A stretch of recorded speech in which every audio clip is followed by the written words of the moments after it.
بسم الله الرحمن الرحيم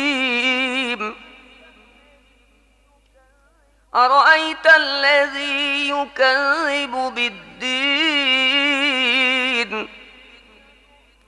فذلك الذي يدع اليتيم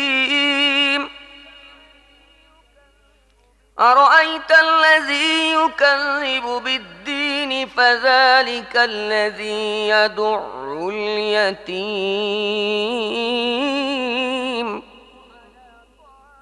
ولا يحض على طعام المسكين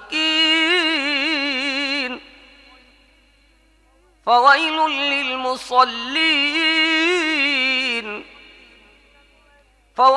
للمصلين الذين هم عن صلاتهم ساهون الذين هم يراءون ويمنعون الماعون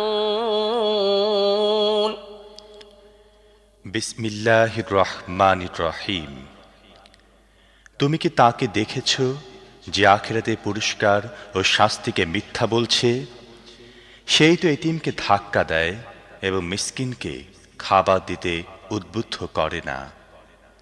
তারপর সেই নামাজীদের জন্য ধ্বংস যারা নিজেদের নামাজের ব্যাপারে গাফলতি করে, যারা লোক দেখানো কাজ করে এবং মামুলি প্রয়োজনীয় জিনিসপাতি লোকদেরকে দিতে বিরত থাকে।